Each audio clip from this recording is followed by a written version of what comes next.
Hey guys, thanks for tuning in to my Q&A part 2. I had a whole bunch of great questions. Hopefully I'll be able to answer them all in this video. If not, then this will probably wind up being Q&A part 2 part 1, or maybe part 2A. Start off real quick. We'll start with Christy Lucas Fredericks. And again, I'm sorry if I mispronounce anybody's name during this, especially some of the YouTube subscribers. They've got some crazy names. Christy said, Mikey, what did you ever do with all the tiny mouse spurs? Well, I made a whole lot of them on hoops. I stretched them out on hoops, and I gave those away as, souvenirs. I stuffed some. I actually lost some to the martin that were stuffed, but I wound up able to stuff 4 more, and I actually gave those to my children. The other ones I made souvenirs out of. I gave souvenirs for people, and I also made each one of my children a dream catcher. I'm going to show those on a later video when I show all of my stuff. We've had a bunch of rain here. Got a break in the rain right now. Looks pretty open. Got some clouds coming in, so hopefully I can make it through this before it starts raining again. But I will show all the stuff that I made, and I'll show those dream catchers and those stuffed mice too. Lorna Russell Gwinnett. Do the contestants have to check in daily with headquarters? If you don't, do they send a team to check on you? Yes, you do have to check in. You check in daily. If you don't check in, they do send a team out to check on you. Reason being, I believe it was season 9. There was a contestant who missed check-in that morning. They went out there to find her laying in her bed, extremely sick, very dehydrated. Had they not sent a team out, you could expect the worst. They do have your health in their best interest. They make sure that you're okay. So yes, you do check in, and they do send a team if you do not check in, and that's why. Barbara LeBeau. And Barbara's one of the first people to reach out to us with information and a class. She actually runs a class for autism, and she is very knowledgeable. I would suggest anybody taking that class. Barbara LeBeau, thank you first of all. When contestants leave, do they take down their shelter, or does staff do it? Or do they just leave everything? They do take down the shelters. It's a sad thing, for me anyways, because, it's like you're never there. After you leave, it was like you were never there. You built and it may not have been a long life there, but you built a life there. And, once you leave, that's it. There's nothing left of you there. Except maybe somebody might find an arrow that I made and say, oh look, some little kid was out here with shooting arrows. But they do take down your shelters. You see the time lapses of them taking it down, and it goes back to the way it was before. Every bit of it. I wish I could have went out and helped them take down my shelter. That would have been great, but sadly they wouldn't let me do it. I think I was leaving Canada when they took my shelter down. I'm not 1,000,000% sure. They do take your shelters down. Mentis. I believe I have answered some questions for Mentis on the last video. Thank you for sending in more questions. How long before first med check? Was it the same for everyone, or did production team call them based on things they saw on video? I don't know. My first med check was day 22. I don't know what anybody else's was. It's hard to say. They don't give you any information. They're not allowed to talk to you about other contestants. They're not allowed to talk to you about, you know, what's going on with the show, anything like that. You have no idea. So there's no way for me to know. The only thing I know is that my first med check was on day 22. Did you do anything just for fun? This is Mentis as well, and they also mentioned a bonfire, building a bonfire with all the wood that they found on the beach, or all the wood that they saw on the beach. I did do things for fun. You have to. Sometimes I would just take a walk. Sometimes, most of the time it was just carving things, crafting things. That's what I like to do. I like to carve stuff, and I was able to do that, you know, without any interruptions. So that was actually pretty fun. It kept my mind occupied, which was great. But to be completely honest with you, one thing that I did for fun, any time that it was a clear day and the wind wasn't blowing, or it wasn't snowing, or it wasn't raining, or it wasn't just frigid cold, and I just had a moment out there in the sun, I would try to poop. That was that every time. That was my little, I don't know how to say it, a little moment of glory, you know. Wow, I don't have to sit out here and freeze to death while I poop. Wow, I don't have to be soaking wet while I poop. So a very enjoyable poop, you know. How did the exchange of fresh batteries and SD cards work? Did you see the crew, or was there a dead drop for that? Again, this is Mentis. On med checks, they would swap out your dead batteries and your used up SD cards. Any time between the med checks, it was a dead drop. They try to keep it, you know, it's called a loan for a reason. It's not a loan with friends, it's a loan for a reason. So they actually have you put all of your batteries and cards in a bag and put it by the waterfront. I had a beach, so putting it by my beach, and they would come by and pick up that bag and replace the batteries and SD cards that were in that bag. And then I would go back down later on that evening or whatever and pick up the cards and bring them back. So it was a dead drop. Mentis also said, what do you think of Alone Australia? Looks like they are all living in a mud pit. Be gentle, guys, until you do it. I've never been to Australia, you know, so until I went to Australia and tried to survive there, you know, I can't say anything about it. I might be living in a mud pit too. But to answer your question, no, I don't really have an opinion on Alone Australia. The reason being is because I haven't really been watching TV. It's an amazing thing. Once I went on the show and I came back and I got home, I haven't cared too much for TV. We sit around and talk. You know, it's actually an amazing thing. I've watched the show. I watched season 10. And I've watched maybe 4 since I've been home. So not really a whole lot of TV time. So I can't really say about Alone Australia. You know, maybe later I'll check it out and then I'll get back to you. I may just send you a message on this, or a reply on your message. Let's go to, this is still Mentis. Your cameras all come in a watertight Pelican case. In many seasons, contestants are shown using that Pelican case as their main chair. This season, I rarely see those cases. Were you told not to show them or use them? Once your trail cams are mounted, could you use the Pelican case to keep your clothes dry and for food storage? No. No to everything. They did not tell us that we couldn't show it. I actually use mine as a table most of the time. You see me spinning a top on it. And I don't remember if you saw me playing dice on it or not, but I played dice on my table.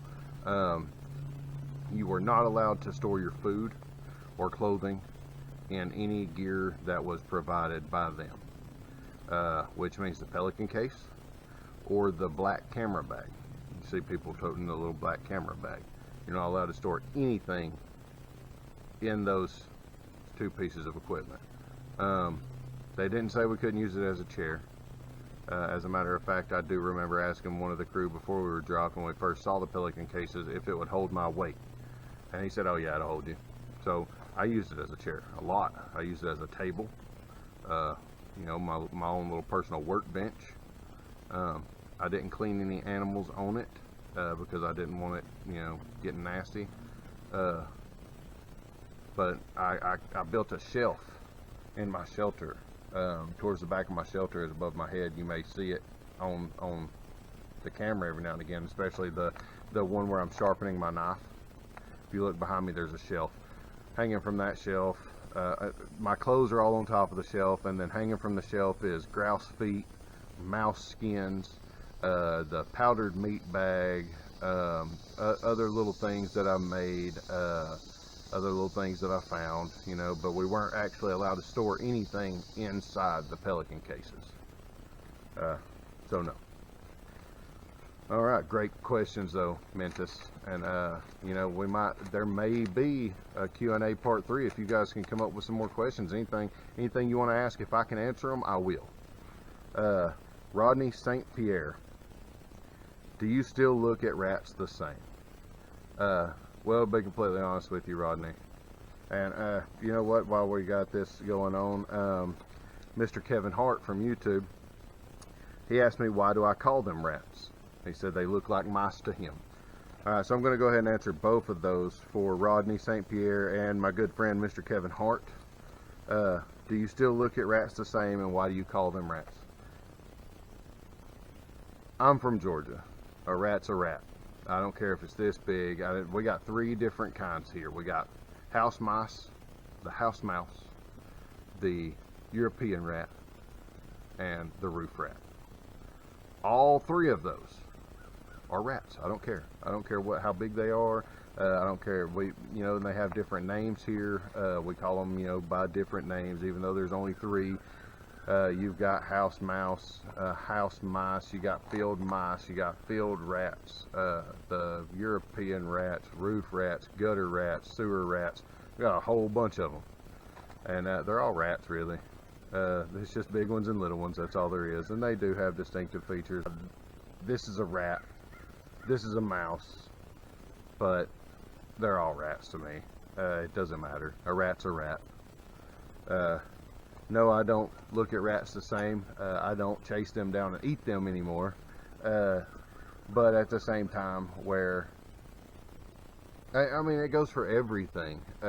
Not just rats and mice, but everything. Once you've been out there, you look at everything in a different light. It's not that you look at rats as a pest. Now I can kind of see them as, you know, I don't eat them. I don't have to. If I had to, I would, in a heartbeat. But there are still, you know, civilizations that use them as a staple food source. They serve a purpose just as well as everything else does. They're the bottom of the food chain. Everything eats them. Anything that eats meat eats rats. Even other rats eat rats. So I have a little bit more of a respect for them in that sense. That being said, rats have crawled across my face while I was asleep in a tent, under a tarp, I'm sorry, in Saskatchewan, which I call Sasquatchewan, because I'm Sasquatch, and that's upsetting. So when I see a rat, if I can kill the rat, I kill the rat. I don't want to sound crazy here or anything, but it's vengeance.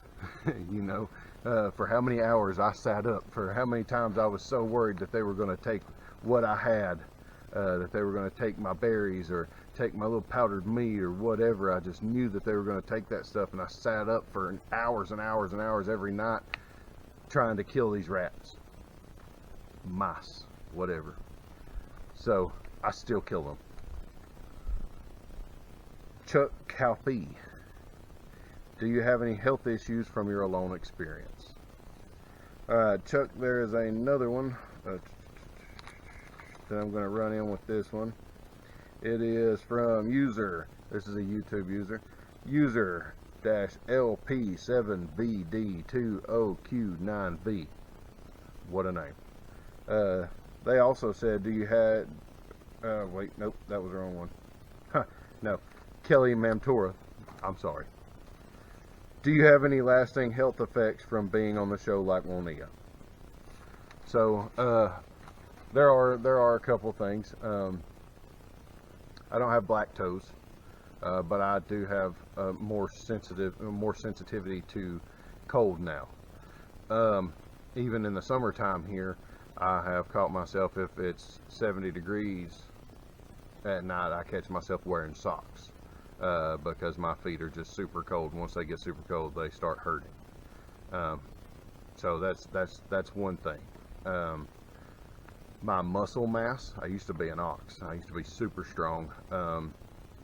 I don't feel like I've gotten all of my muscle mass back or my strength back. I don't feel like I can pick up everything that I used to. And the mental state, the anxiety that comes from it afterward. I don't know if anybody else has experienced this or not, but I have. Especially traffic and crowds. I didn't like crowds before. Really didn't like Walmart and places like that. Now I really don't like Walmart. Large crowds of people make me super nervous. Traffic makes me really nervous. I can maintain it a little bit more while I'm driving, but if someone else is driving me, I'm stomping my imaginary brake on the passenger side. And there can be a car, we can be doing 25 miles an hour, there's a car 1 mile ahead of us that has stopped at a red light, and I see that, and I'm saying, we got to slow down. You know, we're going to rear end those people, and I'm holding on to my little oh shit handle that's above the door, you know, and I'm sitting here, I'm saying, look, we're going to hit those people. Yeah, knowing good and well we're not, but that's what my mind's telling me, is we have to slow down. We are doing 15 miles an hour coming up to a red light. We have to slow down so much more. You know, we're supposed to be doing 0 right now. But that's just what my mind does. I can't help it, and it sucks. But it is what it is. Okay. So I answered Mr. Kevin Hart's. Why do I call them rats? Because I'm from Georgia, and a rat's a rat. So let's go on to Mary Harpley, 294. And this is now strictly the YouTube. I've gotten so many comments on YouTube, so many new subscribers. Thanks, guys. You guys are awesome. Mary Harpley, 294. I wanted to know how the show protects you from bears, wolves, and etc. That's a good question. They do that with training. Before we go into the woods, and you kind of see on the behind the scenes, before we go into the woods, they train us with the bear bangers that Alan used on his birthday as fireworks. They also train us on bear mace, and you've seen Clay Hayes use the bear mace. They actually give you that training. Also, you talk with experts on the different animals, and they tell you how the animal acts and how you should act if the animal acts like this, and they give you that knowledge. That being said, being alone in the wilderness, especially around dangerous predators, is an inherently risky challenge. You know, it's inherently risky. It takes nothing, just being alone in the woods, it takes nothing to fall and break your ankle. You hear stories about it all the time. Somebody went hiking by themselves, didn't tell anybody where they were. 4 days later, they finally crawl out of the woods where their ankle has been broken, or their leg has been broken, or they fell and ruptured their disc in their back or something. That's dangerous. Now mix that with you know, a couple of different kinds of predators, still alone, you're still by yourself. Even though you have this training, if your mind can't act on that training, it could be a sticky situation. But they do train you. I'm trying to let everybody know not to, you know, look up a YouTube video on how to use a bear banger or how to use some bear mace and then, you know, go chase down a grizzly bear. That's not a smart idea. Don't do that. But they do train you with the animals. They do give you insight on how the animals behave so that you can better protect yourself. Besides that, you have the panic button, the tap button. They will come get you, but it'll be about an hour. So you need to know how to protect yourself against the animals. And like I said, they do offer you that training. They give that to you before you go out there. It's not that they offer you, it's mandatory that you take that training, and that way you know how to handle yourself around these predators. All right, Coon Dogs Outdoor Adventures 2484. That's a good name. What big game sign did you see the most of? Was the terrain difficult to see game in or to hunt? The most big game sign I saw was old moose sign. It was probably a year old. It was dry enough I could start a fire with it. All BS aside. I did see a rubbin when I got lost, but I could never find it again. I tried, but I couldn't find it again. There's no telling how far back in you know, across that bog or marsh, whatever you want to call it, there's no telling how far back that rubbin was, because I was on, you know, pretty solid land when I found it, and I spent hours just stomping through the bogs in there. It's crazy. It was difficult to see game in because it's really thick in most spots. It does open up here and there, but it's super thick in a lot of spots. And the game there, the grouse especially. The squirrels, they just play around and you can kind of spot them pretty easy, but they're about that big. But the grouse are super camouflaged. You don't see them. If they don't move, you can't see them. You can walk right by them. As long as they don't turn their head, you'll never know that they were there. So yeah, super hard to see those animals, and it's hard to hunt what you can't see. So yes, it was hard to hunt too. Once you get kind of the idea of what you're looking for, you're not looking so much for the black and whites and browns anymore. You're looking for the shape of that animal, and you're looking for its head to do this. That's all you need. They don't have to go flying. Whenever they fly, if they fly from one tree to the next, that's even better, because then you can pinpoint them. You have time to look up and see them and pinpoint them and, you know, get your draw and everything. But other than that, you're looking for the shape of that bird. Sayers, 1957. If you hadn't tapped, were they going to pull you at the last med check? I don't know. I've had a couple of people ask me this, and I'm not exactly sure what they were going to do. Like I said, they don't give you a whole lot of information about what's going on. They didn't show everything that happened during the tap because it was pretty extensive. I actually got really dizzy, really disoriented. I was swaying while I was standing there. I could barely, you know, walk around or whatever. I just had to sit back in the snow. They asked me to go to my shelter and sit down. I went, and they took my boots off, which really wasn't an easy task. And they looked at my feet, asked me to put my boots back on, and walked away to talk amongst themselves. I couldn't hear anything that they were saying. So I'm not sure if they were gonna pull me or not. But you know, in my mind, it was over anyways.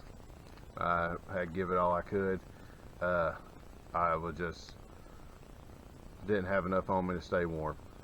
And talk about my gear here in just a little bit, because a question was asked about my gear. But yeah, I was done either way.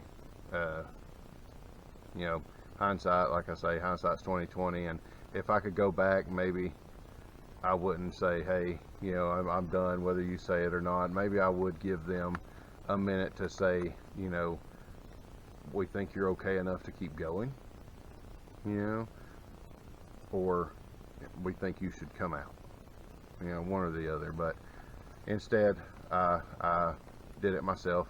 I made that choice. I you know, I officially tapped out. It was a terrible thing. Jeff in the Snow. What footage did you record that you wished made it to the cut but didn't get to TV? Okay, I made a lot of footage that didn't make it. I moved sites, which was a big deal. That's really the only reason I made it that far, was because of the supply of berries, grouse, and stuff like that was at that site. So I moved sites. I made arrows. I made a lot of arrows. I napped glass arrowheads, and I'll show you guys some of those. You saw one on my video of my dream catcher that had a little napped glass arrowhead.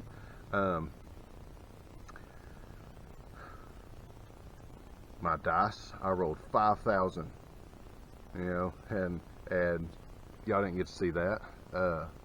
My axe, wish y'all would have got to see me carving on my axe. Yeah, there was a lot of stuff that didn't make it.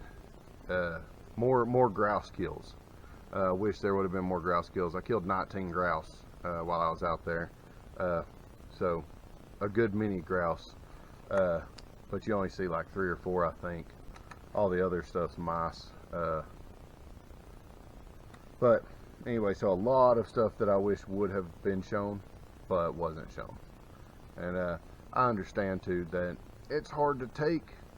They got to make a show out of it, and it's hard to take all of these hours and hours of footage and pick and choose. And if I got to choose what I did, well, you probably would have never saw me tear up or anything like that. You would have saw me jumping up and down holding a grouse every scene. You know that can't happen. Everybody would get bored with that. So I understand why they didn't show a lot of the stuff that you know didn't get shown, but still some stuff I wish would have. Same Jeff in the Snow. Do you feel focusing on your family helped or hurt the mental aspect of surviving? Alright, so if you got stranded in the middle of the woods, now this isn't alone, this is alone as you pushing yourself, but if you got stranded in the middle of the woods and you know you were lost and you had to survive on your own to get to wherever you could be rescued, focusing on your family would probably be the one thing that pushed you out of it. You know, you have to have a purpose. If you don't have a purpose to live, then you're not going to survive.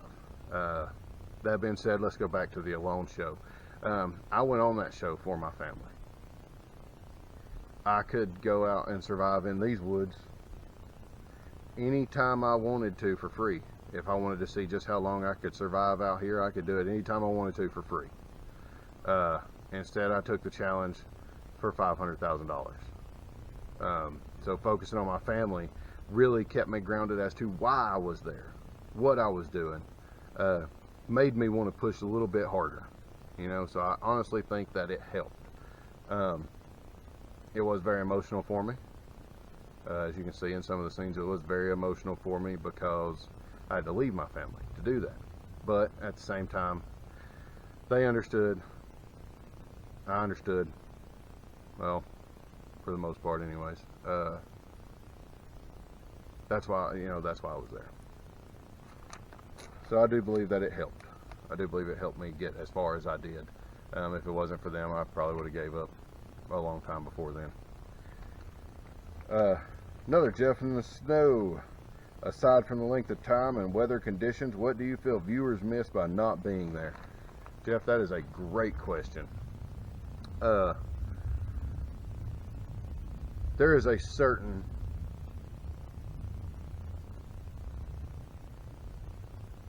I don't want to say magical or religious, but there's a certain feeling that you get. It's almost religious from being in nature alone. You really get to look into yourself, and I believe a lot of people would really benefit from doing that. Maybe you're not the best you could be if you were able to go out and survive in the wilderness face down. And people, cultures have done this for a long time, but nowadays it's not something that's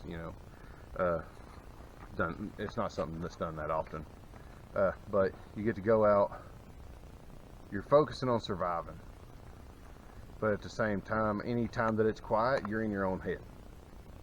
You're looking at everything that you've done in your past, and if you got any skeletons or demons, it starts eating at you. And so it's a therapy in a way. Like I said, a lot of people can probably benefit from. And I think if you have any kind of knowledge or skill base that you think that you could do something like this, and maybe there's a part of you that you don't like all that much, maybe you should apply for the show. Even if you don't win the money, at least you may come out a completely different person. If you have time to seriously step back and look at yourself and focus on what parts of you that you like and what parts of you that you don't like, you may be able to get rid of those parts that you don't like. Not to get all sentimental and stuff. Joan OH. How long, once you tap, did it take you to get back to your home? I think 12 days.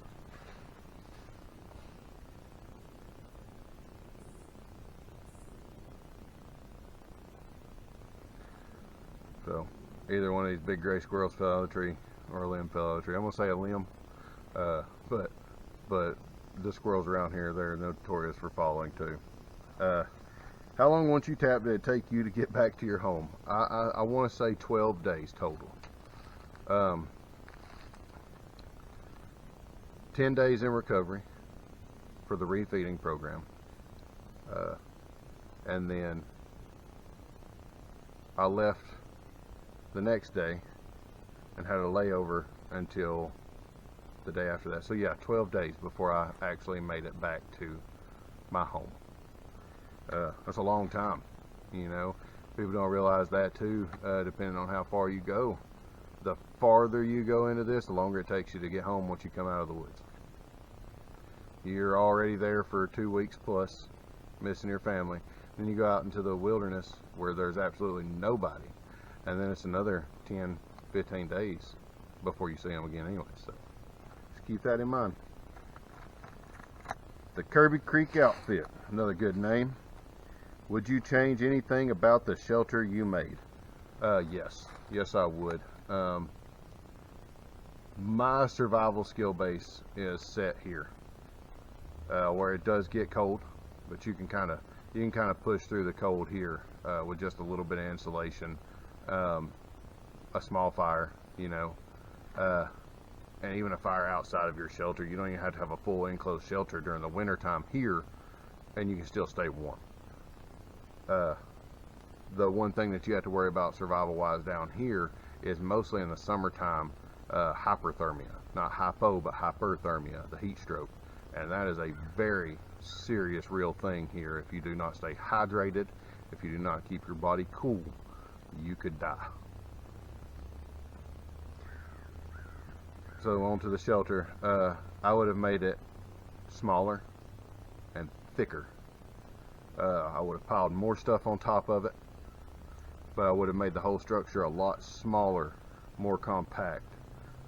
Even like the teepee, I should have went with the teepee the same way Alan did. You see me, I started building a teepee. I was like, no, this isn't going to be. This is just too much work. It's not going to be anything worth doing. So I gave up on that. I built the A-frame. I wish I would have stayed with the teepee. I wish I would have had earth shelter. Now earth shelter, that is that stays a pretty constant temperature all year round. It's a great shelter to have. A lot of people have lived in dugouts and stuff like that for a lot of tribes for a long time, if not dugouts and wattle and daub shelters that were made from dirt, mud, because it's a great insulator. It reflects heat, So as it heats up, it pushes heat back to you, which makes it, you know, even better. So yeah, there are some things I would have changed about the shelter. Lower, thicker. You know, if I would have had a different site with some different material, maybe it would have been a little different. Kelly Mamtora, we answered the one about the lasting health effects. So, do you ever get to see the footage that you shot that was not shown on the show? No. No, we don't get to see anything.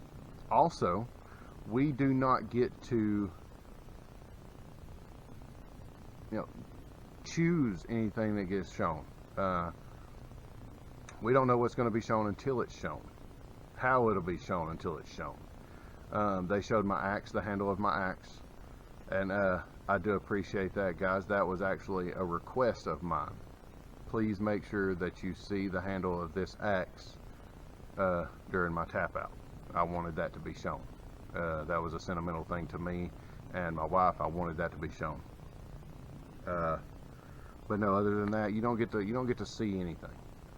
I see what you see on the TV. That's it. Kelly also asked, do you regret going on the show? No, not at all. I do not regret going on the show. I believe I'm a better person, stronger will, stronger mind for being on the show. It's an experience, a once in a lifetime thing. And even though I didn't win, there has been so much good come from this. An immense amount of good. I mentioned Barb earlier. Barb, she was a godsend. Just immediately, as soon as the show came on, there were people coming to help us, help Nikolai, you know, and that's an amazing thing that so many people could open their hearts and help in that way. And just want to take a second and say thank you to everybody for that. It really means a lot. Starting to get choked up about it, actually. I'll never be able to say how thankful we truly are. From the bottom of my heart, thank you. No, I do not regret going on the show. Not at all. No, they're a bunch of amazing people.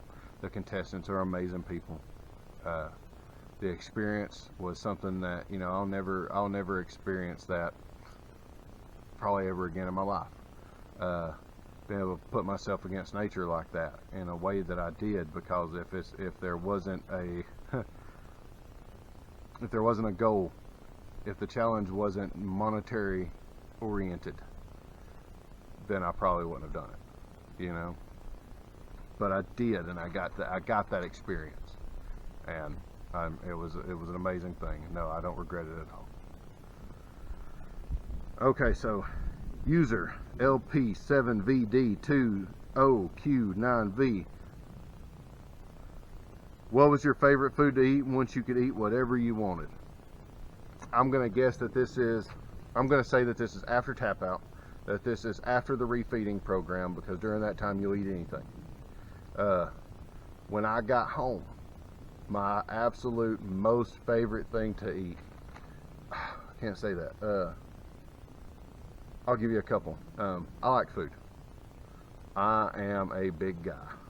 I love food. I like a lot of venison. Hazel makes venison barbecue. It's delicious. She makes pizza out of it, and it blows my mind. It's amazing. I love the venison barbecue pizza. Brunswick stew, I love that too. Those were my two favorites when I came out of the woods. Anytime that we were, you know, what would you like for dinner? It was Brunswick stew or barbecue pizza. Either one of those was fine. And then I was toting around hot chocolate all day, every day. I was killing hot chocolate. And I had marshmallows in my hot chocolate because I'm a grown-ass man. Loved it. Loved every sip of it.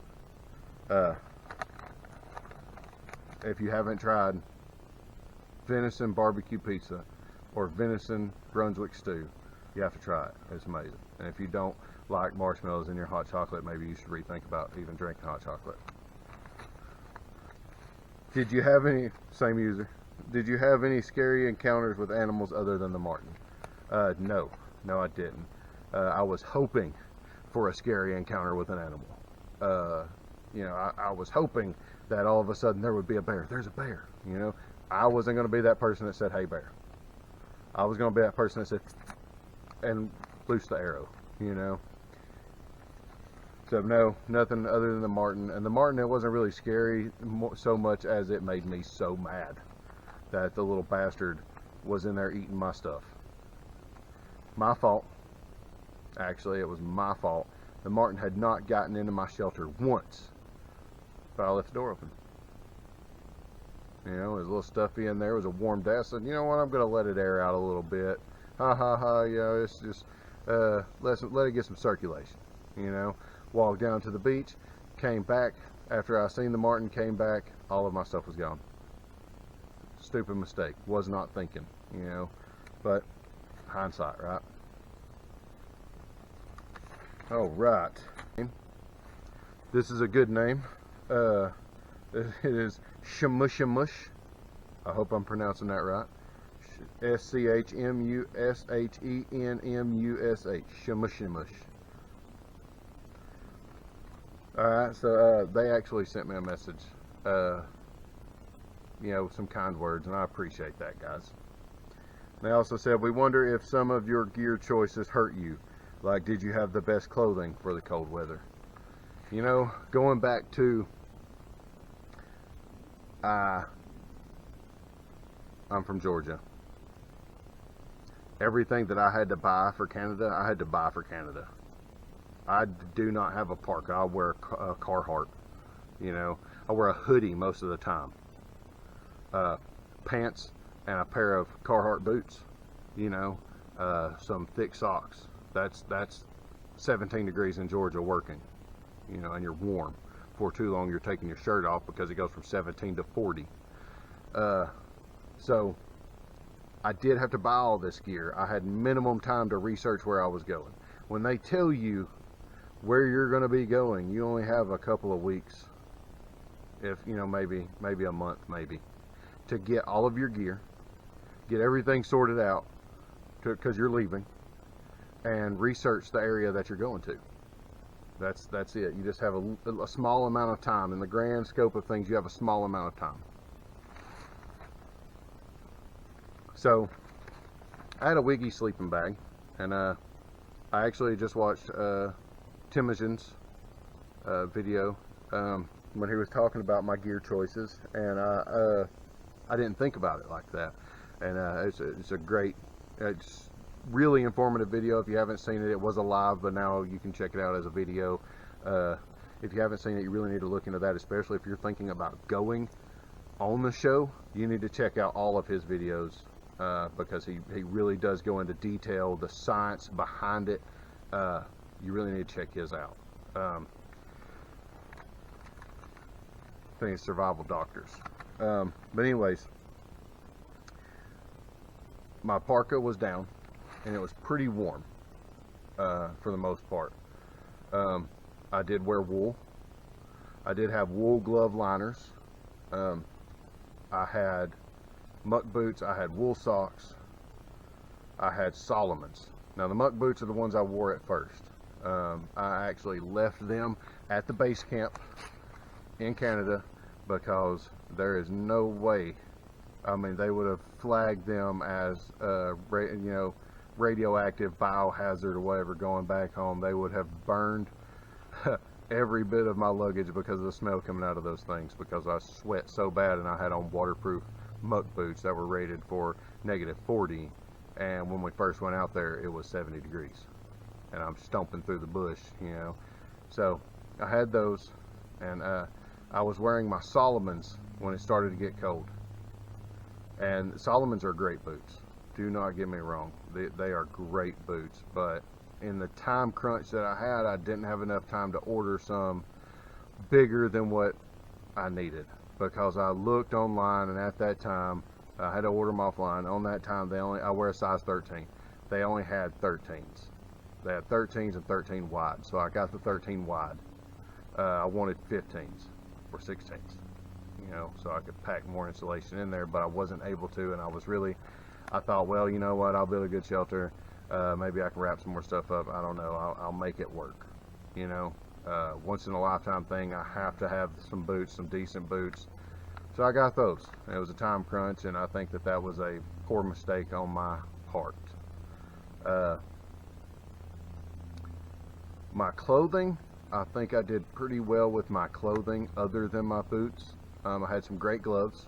The gloves that you see me in inside my shelter, I wasn't wearing my mitts or my work gloves.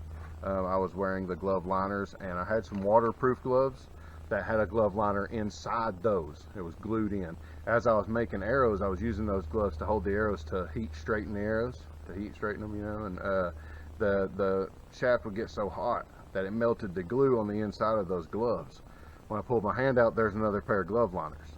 So once I started getting holes in my glove liners, I cut those out of the waterproof gloves because I still had a waterproof layer. I cut the glove liners out of it and started wearing them as well. Because I needed to be, my fingers to be, you know, able to move enough to do the little fine details of the stuff that I was doing. But so my gear choices, if I would have to say, if I had to do it again, I would probably, after watching Timogen's video, I would probably pick a different sleeping bag, and I would also definitely look into getting, you know, I would probably still go with Solomon. Solomon's are great boots, but I would want a bigger pair. So Anna says, hi, did you go back to doing carpentry, or are you doing something else? I did go back to doing carpentry, and it's kind of a hard thing to get out of once you've spent most of your life as a carpenter. You acquire all these tools and stuff, and so you become, you know, useful, needed. You get a little bit more pay than other people when you go into these jobs, so it's easy to fall right back into carpentry. That being said, I have I have an Etsy store now that I'm selling some of my woodcraft in. I plan on doing more woodcraft. I'm actually thinking about maybe doing some bushcraft classes, some virtual classes here and there. If that's something anybody would be interested in, just, you know, send me a message or put a comment on this video and let me know, and I'll try to put something together. But for right now, yes, I did go back to carpentry.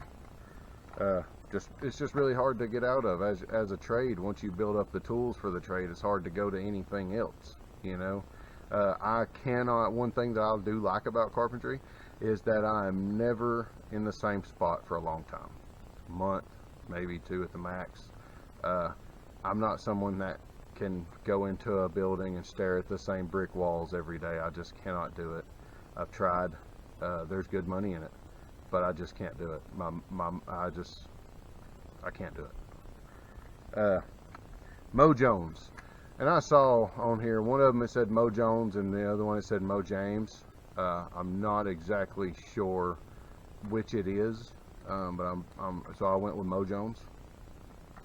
Mo Jones asked my favorite and least favorite meals out there. Says, my guess, grouse is the favorite and rats are the least favorite. Actually, you are 100% wrong. The squirrel was probably my most favorite meal out there. It was a sweet meat. I wish I had 1,000 of them. It was delicious. My least favorite, even the brain. You know, I ate everything except for the teeth on that thing. I made bone broth out. Anyways, my least favorite was probably the sphagnum moss, or not sphagnum moss. I'm sorry, the reindeer moss. Have you ever used one of the little dish sponges? It's yellow on one side and then it's got the green scrubby pad on the other side. Yeah. It's kind of like biting one of those and chewing it up. That's the consistency of it, the texture of it. It's absolutely terrible. And even though that you just took it out of boiled water, as soon as you take one bite, it dries out. I don't know how. It's just like chewing on a sponge. As soon as you squish it once, all the water's gone, and then you're just chewing on a sponge. Even when I roasted it over the fire, it kind of tasted like the frosted mini wheats. without the frosting. There's 2 white-tailed deer. Bow season's coming up, guys. Whew. I'm so ready for it. So ready for it. And I ate some other stuff out there that wasn't all that great. I tried to make oatmeal out of alder cones. That was bitter and terrible. Don't do that. But probably the worst thing ever was that moss. It was just horrible. A good friend of mine, Michael Williams, asked, do you get to see the northern lights? And if so, what did you think of the experience? Well, Michael, no, I didn't get to see the northern lights. I don't know if anybody else did, but I personally did not see them. I wish I would have. But, you know, at the same time, I'm kind of glad that I didn't. Because, see, I say I wish I would have, but that's something that me and Hazel have wanted to do. And now we have the chance, again, to do that together. And I think that that would be a great thing for us one day, is to be able to see the northern lights together.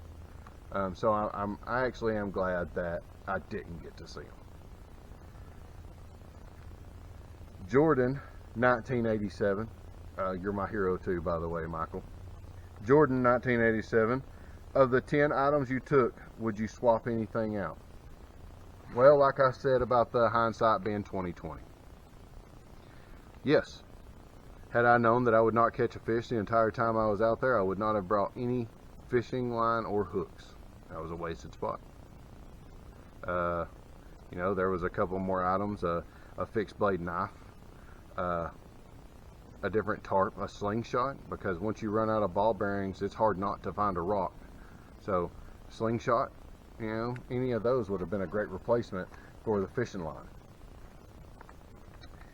He also asked, if you could take 11 items, what would the 11th item be? Probably one of the 3 that I just said, either a fixed blade knife, an extra tarp, or a slingshot. Probably between the 3, a fixed blade knife and a slingshot. The extra tarp, I really didn't have too much use for it. I hadn't planned on, you know, building a boat or anything like that, but it would have also been another, you know, something else to sleep on or something, you know, make another bag out of. Let's see, what else? Oh, here we go. And finally, this is the one we're going to finish up with. And finally, if you could have taken 1 kilogram of food, what would it have been? If I could have taken 1 kilogram of just anything that I wanted to take with me out there, it probably would have been something like rendered pig fat. Rendered fat of some kind. I don't care if it's bacon grease. Rendered fat of some kind. Because then I would have been able to put more fat into my body. I would have been able to fry my foods. Even been able to finish my bag of pemmican. Yeah, probably definitely something pretty fatty. Either, you know, beef tallow, pork fat, something like that. Bacon grease, just to have that bacon flavor, because you know how it is with bacon flavor. I sit there, I'd lick the bag, the empty bag of bacon grease. I'd chew on that. Yeah, definitely a kilogram of fat. Well, I think that's all the questions that I have. If you guys want to do this again, please send me some more questions, and we'll do Q&A part 3 next time. I enjoy the questions. I really do. I really appreciate everybody sending as many as you did. Some of them, you know, really struck home with me. It's an incredible experience. Not just to be able to talk to you guys about it, but to kind of relive it myself too. So you guys ask your questions, and as I'm telling you these stories, it's all coming back to me. It's incredible.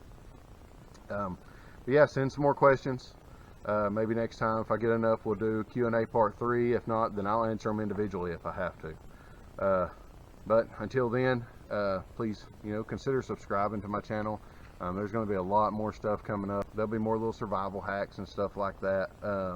Definitely more bushcraft. I want to show you guys some of the things that I made on a loan. I'm just waiting for the weather to kind of pass over. I don't want to risk it getting wet. And like I said, thinking about maybe even doing some virtual bushcraft classes. If anybody would be interested in that, I may be putting up a link for that pretty soon in Facebook, seeing what kind of turnover I can get on that. To everybody, thank you for your support. Thank you for your kindness. I've never known how incredible people can be until all of this, and I really do appreciate everything. There's not words that can describe it, but thank you. And till the next video, I'll see you guys later.